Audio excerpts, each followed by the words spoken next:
I said, I need to put a new bearing on this and this and that and the other. He says, okay, yeah. So they had the parts and stuff. And they took the tires off the rim and they took the brake drum off and got to the bearing and said, yeah, I think we have this. And they had it jacked up. And I looked, and the spindle was out. Instead of coming straight out like this, they have a spindle that the bearing goes on. It was pointed down.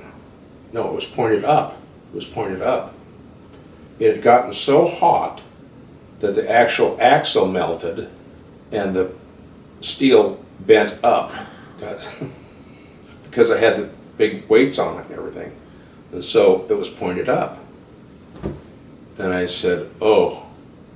And they have what they call a spindle replacement guy. And what they do is they come and cut the spindle off and weld a new one on. It costs like $1,500 to do that. And there's these guys that specialize that, and they go from, there's usually one in every area.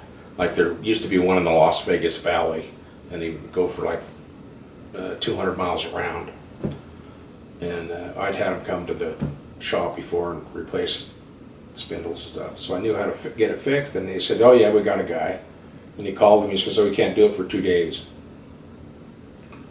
So I called the customer and said, I waited till 7:30, called the guy, and I said, hey, I'm stuck here, my spindle's melted, I don't have an axle, this and that, and they can't fix it for 2 days. So I'm just calling to let you know, you'd be late with this stuff. And usually they've had lots of time, you know, it was a day or two, wouldn't matter.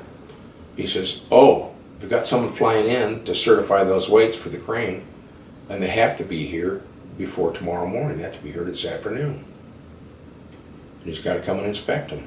And I said, oh, I don't know how to do it. I thought, well, I had airbags in the trailer, and so I went and let the air out of the airbags, and that one with the jack under it, the airbag went up, and the other ones all went down. I mean, the airbag went down, but the axle was, and I said, jack that up a little more, and jacked it up a little more, and I got a big heavy chain and changed it to the frame of the trailer, got a winch bar, and winched it up, put a binder on it, and so it was up in the air. And then I turned the air back on the bags of the trailer, and it was about that far off the ground. And the other wheels were all the other 3 dualies were touching. So I said, oh, just go like this. I said, okay, let's put my tires up on the trailer, tie them down, and we're going.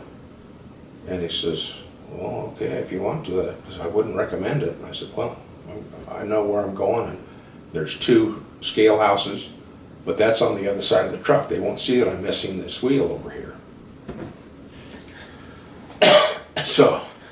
So I went in to the cashier, and I said, okay, how much is it? She goes, well, it's going to be 2 days before the guy is going to come and do your thing. I said, no, how much for what he did right now?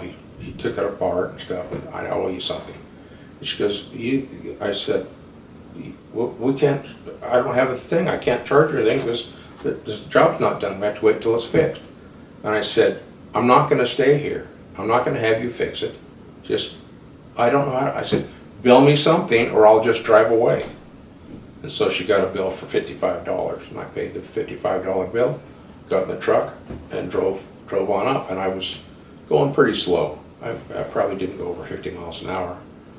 And I got up there later in the afternoon, and I pulled into the place, and here's all these big heavy weights on this trailer, and this one was like the covered wagons you see in the movies where they put a crutch on one wheel that's broken and it drags along. But I had, every time I came to a dip in the street, I had to really be careful how I did it, or else I would jerk. And so the dispatcher came out. I went in and I said, hey, I got him here. Help me unload him. And he came out, and he looked, and his eyes just got really big, and he said, where did this happen? And it was like 250 miles down the road. And he said, you really did have a problem. I said, yeah, what do you think I was, we've been really good at delivering your stuff.